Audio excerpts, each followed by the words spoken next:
Hey guys, welcome back to another video. Ranjit here. So, degree level preliminary എക്സാമിനേഷൻ്റെ 3 ഘട്ടവും complete ആയിരിക്കുകയാണ്.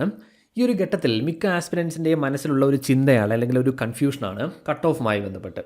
അതായത് cut off marks എങ്ങനെയായിരിക്കും, should I start preparing for the mains or should I wait, ഇങ്ങനെയുള്ള ചിന്തകളൊക്കെയാണ് ഉണ്ടാവുക. അതിനും അപ്പുറത്തേക്ക് പല പ്ലാറ്റ്ഫോമുകളിലും ഈ കട്ട് ഓഫുമായി ബന്ധപ്പെട്ട സ്പെക്കുലേഷൻസ്, എൻലെസ് ആയിട്ടുള്ള കട്ട് ഓഫ് പ്രിഡിക്ഷൻസ്, ഇങ്ങനെയുള്ള കാര്യങ്ങളൊക്കെ യഥാർത്ഥത്തിൽ കട്ട് ഓഫിൻ്റെ ആ ഒരു കൺഫ്യൂഷൻ കൂട്ടുകയാണ് ചെയ്യുക.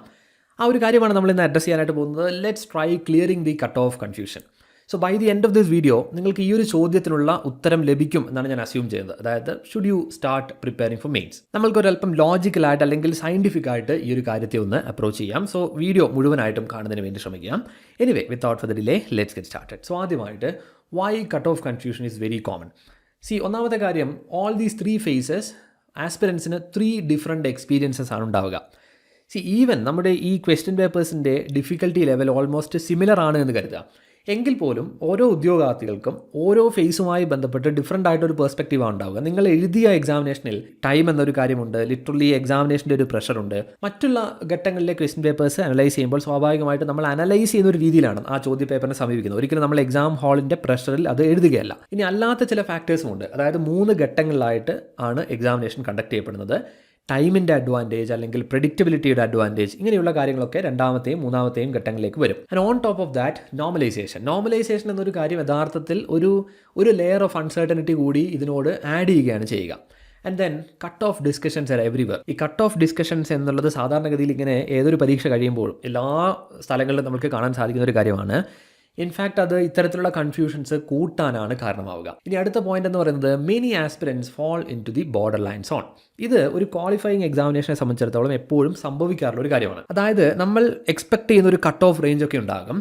അതിൻ്റെ വളരെ ഉയർന്ന രീതിയിൽ മാർക്സ് സ്കോർ ചെയ്തിട്ടുള്ള ആസ്പിരൻസിൻ്റെ എണ്ണം അത് യഥാർത്ഥത്തിൽ വളരെ ചുരുക്കമായിരിക്കും. അതുപോലെ തന്നെ മേ ബി എക്സാമിനേഷനെ ഒട്ടും തന്നെ സീരിയസ് ആയിട്ട് കാണാത്ത ആളുകളായിരിക്കും നമ്മൾ ഏകദേശം എക്സ്പെക്ട് ചെയ്യുന്ന ആ കട്ട് ഓഫ് മാർക്സിൻ്റെയൊക്കെ വളരെ കുറഞ്ഞ രീതിയിലൊക്കെ സ്കോർ ചെയ്തിട്ടുണ്ടാവുക. സോ ഇൻ ഷോർട്ട് നമുക്ക് പറയാൻ സാധിക്കും, സാമാന്യം സീരിയസ് ആയിട്ട് പരീക്ഷയെ കാണുന്ന ആസ്പിരൻസിൽ നല്ല ഒരു വിഭാഗവും ഫോളോ ചെയ്യുക ഈ ഒരു റീജിയനിലാണ്. അതായത് ഈ ബോർഡർ ലൈനായിട്ട് ഈ മാർക്സ് മതിയാകുമോ എന്നൊരു ചിന്ത വരാൻ പര്യാപ്തമായിട്ടുള്ള ആ ഒരു സ്കോറിലായിരിക്കും അധികം ആളുകളും ഫോളോ ചെയ്യുക. ഇനി കൺഫ്യൂഷൻ ഇസ് വെരി നാച്ചുറൽ. ഈ കാര്യങ്ങൾ കൊണ്ടൊക്കെ ഈ കൺഫ്യൂഷൻ എന്ന് പറയുന്നത് വളരെ നാച്ചുറൽ ആയിട്ടുള്ളൊരു കാര്യമാണ്. But waiting can be risky. You know why?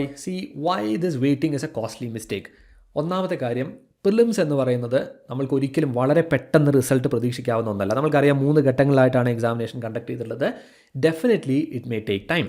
രണ്ടാമത്തെ point, limited time for mains preparation. ഈ ഡിഗ്രി ലെവൽ എക്സാമിനേഷൻസിൻ്റെ ഒരു കേസിലുള്ള ഏറ്റവും വലിയൊരു കാര്യമാണ്. അതായത് നമ്മൾക്കൊരു എക്സാമിനേഷൻ നോട്ടിഫിക്കേഷൻ വന്നു കഴിഞ്ഞാൽ പ്രിലിമിനറി എക്സാമിനേഷന് മുൻപായിട്ട് സാമാന്യം നല്ല സമയം ലഭിക്കും. ഞാൻ ഈ എക്സാമിനേഷൻ്റെ തുടക്കത്തിൽ നമ്മൾ ഈ മിഷനൊക്കെ തുടങ്ങുന്ന സമയത്ത് പറയാറുള്ളൊരു കാര്യമാണ്, നമ്മളെപ്പോഴും ടാർഗറ്റ് ചെയ്യേണ്ടത് മെയിൻസ് പരീക്ഷയാണ് എന്നതിനെക്കുറിച്ച്. അതുപോലെ ഈ പ്രിലിംസിൻ്റെ ഈ 3 ഘട്ടങ്ങൾ കഴിയുമ്പോഴേക്കും ലിമിറ്റഡ് ടൈം മാത്രമാണ് നമ്മൾക്ക് മെയിൻസിൻ്റെ പ്രിപ്പറേഷന് വേണ്ടി ലഭിക്കുക. ഇൻഫാക്റ്റ് ഏറ്റവും അധികം സമയം നമ്മൾക്ക് ആവശ്യമുള്ളത് മെയിൻസിൻ്റെ പ്രിപ്പറേഷനാണ്. Rank making exams reward preparation time. നമ്മൾക്കിപ്പോൾ ഈ ക്വാളിഫയിങ് എക്സാമിനേഷൻസ്, പ്രിലിമിനറി എക്സാമിനേഷനൊക്കെ ഈ കാര്യങ്ങളുമായി ബന്ധപ്പെട്ടൊരു ബേസ് ഉണ്ടെങ്കിൽ ഈവൻ ഒരു 1 month പ്രിപ്പറേഷൻ ചെയ്ത് പോലും ക്ലിയർ ചെയ്യാം. കാരണം അവിടെ നമ്മുടെ ടാർഗറ്റ് എന്ന് പറയുന്നത് ആ ഒരു കടമ്പ കടക്കുക എന്നുള്ളത് മാത്രമാണ്. അതിനപ്പുറത്തേക്ക് നമ്മൾ സ്കോർ ചെയ്യുന്ന 5-10 മാർക്സ് ഒന്നും നമ്മളുടെ റാങ്കിനെയോ നമ്മളുടെ ഫ്യൂച്ചറിനെയോ ജോലി കിട്ടുമോ ഇല്ലയോ ഈ കാര്യങ്ങളെ ഒന്നും നിശ്ചയിക്കുന്ന ഒരു കാര്യമല്ല. റാങ്ക് മേക്കിംഗ് പരീക്ഷകളെ സംബന്ധിച്ചിടത്തോളം അതങ്ങനെയല്ല. സാമാന്യം വാസ്റ്റായിട്ടുള്ളൊരു സിലബസ് നമ്മൾക്കുണ്ട്. ഒരിക്കലും നമ്മൾക്ക് ഒരുപാട് കാര്യങ്ങളൊന്നും സ്കിപ്പ് ചെയ്യാനായിട്ട് സാധിക്കില്ല. സോ ടൈം എന്ന് പറയുന്നത് വളരെയധികം ഇമ്പോർട്ടൻസ് ഉള്ള ഒരു റിസോഴ്സാണ്. ഇനി അടുത്ത point, lost days cannot B recovered. നിങ്ങൾ ആലോചിക്കുക, ഇത്തരത്തിലുള്ള കട്ട് ഓഫ് ഡിസ്കഷൻസ് ഒക്കെ കണ്ടുകൊണ്ട് അല്ലെങ്കിൽ നിങ്ങളുടെ കട്ട് ഓഫ് മാർക്സിനെ അനലൈസ് ചെയ്തുകൊണ്ട് അതിനെക്കുറിച്ച് ചിന്തിച്ചുകൊണ്ടൊക്കെ നിങ്ങൾ നഷ്ടപ്പെടുത്തുന്ന ദിവസങ്ങൾ ഒരിക്കലും നമ്മൾക്ക് ഈ സമയം റിക്കവർ ചെയ്യാനായിട്ട് സാധിക്കുകയില്ല.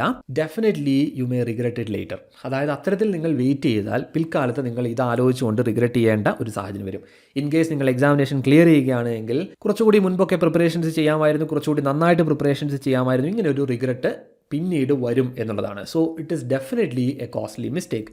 ഇനി അടുത്ത point, why you should start preparing now. First point എന്ന് പറയുന്നത്, പ്രിലിമിനറി എക്സാമിനേഷൻ എന്നുള്ളത് നമ്മൾ എപ്പോഴും പറയാറുള്ള ഒരു കാര്യമാണ്. ഇതൊരു സ്ക്രീനിങ് ടെസ്റ്റാണ്. ഒരു മെയിൻ പരീക്ഷ എഴുതുന്നതിന് ആവശ്യമായിട്ടൊരു യോഗ്യത അത് നിശ്ചയിക്കുന്നതിന് വേണ്ടി, ആ ഒരു സ്ക്രീനിങ് നടത്തുന്നതിന് വേണ്ടിയാണ് നമ്മൾ പ്രിലിമിനറി എക്സാമിനേഷൻ കണ്ടക്ട് ചെയ്യുന്നത്. സോ ഒരിക്കലും ഏതൊരു പോസ്റ്റുമായി ബന്ധപ്പെട്ടും വളരെ ഉയർന്ന രീതിയിലുള്ള അൺറിയലിസ്റ്റിക് ആയിട്ടുള്ള കട്ട് ഓഫ് എക്സ്പെക്ടേഷൻസ് ഒന്നും വേണ്ട. അത്തരത്തിലൊന്നും ഒരിക്കലും കട്ട് ഓഫ് മാർക്സ് വരികയില്ല. ഇനി ഈ ഒരു പർട്ടിക്കുലർ പ്രിലിമിനറി എക്സാമിനേഷൻ കൺസിഡർ ചെയ്യുകയാണെങ്കിൽ നമ്മൾക്കറിയാം താരതമ്യേന വളരെ കൂടുതൽ വേക്കൻസീസ് വരുന്ന പോസ്റ്റുകൾ ഇവിടെ ഇൻക്ലൂഡഡ് ആണ്. പ്രത്യേകിച്ച് അസിസ്റ്റന്റ് കമ്പനി ബോർഡ് പോലെയുള്ള ഗ്രാജുവേറ്റ് ലെവൽ പ്രോബ്ലി ഏറ്റവും അധികം റിക്രൂട്ട്മെൻറ്റ്സ് നടത്തുന്ന പോസ്റ്റുകൾ ഇതിൽ ഇൻക്ലൂഡഡ് ആണ്. അത്രയധികം ആളുകൾ ഫൈനൽ റാങ്ക് ലിസ്റ്റിൽ വരേണ്ടതുണ്ട്. അതിനനുസരിച്ചുള്ള ആളുകൾ മെയിൻസ് എക്സാമിനേഷൻ എഴുതേണ്ടതായിട്ടുമുണ്ട്. സ്വാഭാവികമായിട്ടും കട്ട് ഓഫ് ആ രീതിയിൽ കുറഞ്ഞു മാത്രമാണ് വരിക. And the next point, early starters gain the biggest advantage. ഞാൻ മുൻപ് സൂചിപ്പിച്ചതുപോലെ തന്നെ മെയിൻസ് എക്സാമിനേഷനെ സംബന്ധിച്ചിടത്തോളം ഈ ടൈം റിസോഴ്സ് എന്ന് പറയുന്നത് ഏറ്റവും അധികം പ്രാധാന്യമുള്ള ഒന്നാണ്. തീർച്ചയായിട്ടും മുൻപ് തുടങ്ങുന്ന ആളുകൾക്ക് വലിയൊരു അഡ്വാൻറ്റേജ് ലഭിക്കുമെന്നുള്ളതാണ്. ഇനി അതിനും അപ്പുറത്തേക്ക് ഈ ടൈം എന്നുള്ളതിനപ്പുറത്തേക്ക് your preparation momentum is still active. നിങ്ങൾ ഇതേ സിലബസിൽ വരുന്ന, അതായത് ഇപ്പോൾ മെയിൻസ് എക്സാമിനേഷൻ ഒരു കംപ്ലീറ്റ്ലി ഡിഫറൻ്റ് ആയിട്ടുള്ള സിലബസ് അല്ല.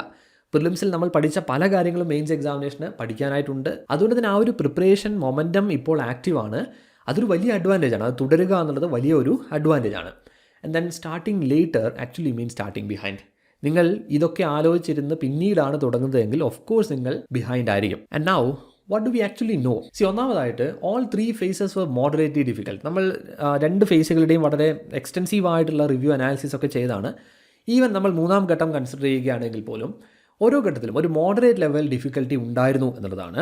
ഇനി ഈ സർപ്രൈസ് എലമെൻറ്റ്സ് എന്ന രീതിയിൽ ഈ ഒരു ഡിഗ്രി ലെവൽ പ്രിലിംസിൻ്റെ സീരീസിലെല്ലാം തന്നെ നമ്മൾക്ക് ചെറിയ ചില സർപ്രൈസ് എലമെൻറ്റ്സ് ഒക്കെ കാണാനായിട്ട് സാധിച്ചിട്ടുണ്ട്. അതായത് മുൻകാലത്തുള്ള എക്സാമിനേഷനുമായിട്ട്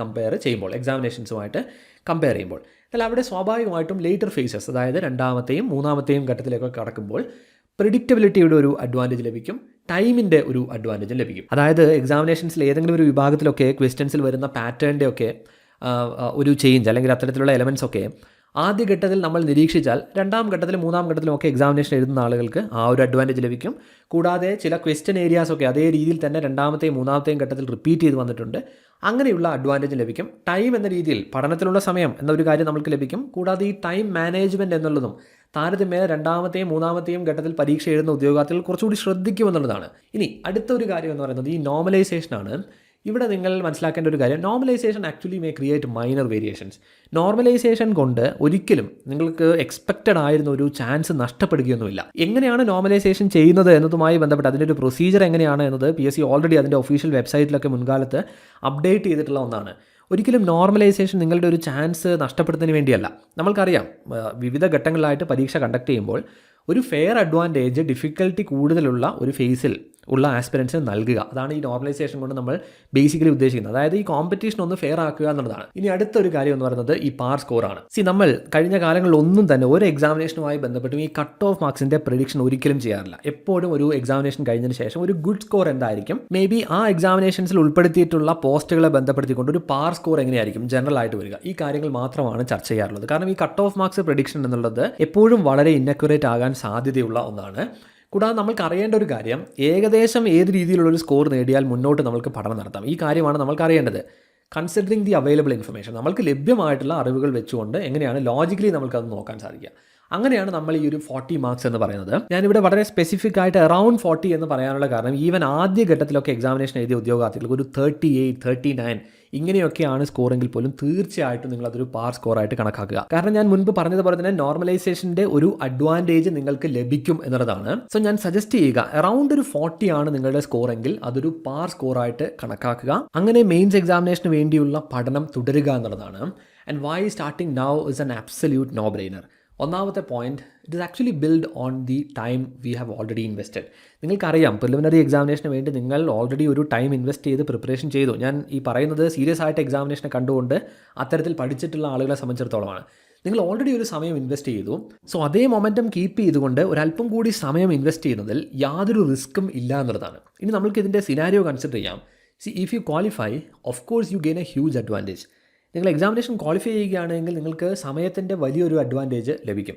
ഇനി വേഴ്സ്റ്റ് കേസ് സിനാരിയോയിൽ ഇഫ് യു മിസ് ഔട്ട്, നിങ്ങൾക്ക് ക്വാളിഫൈ ചെയ്യാൻ സാധിച്ചില്ല എന്ന് കരുതുക, ദ ലേണിംഗ് സ്റ്റിൽ ഹെൽപ്സ്.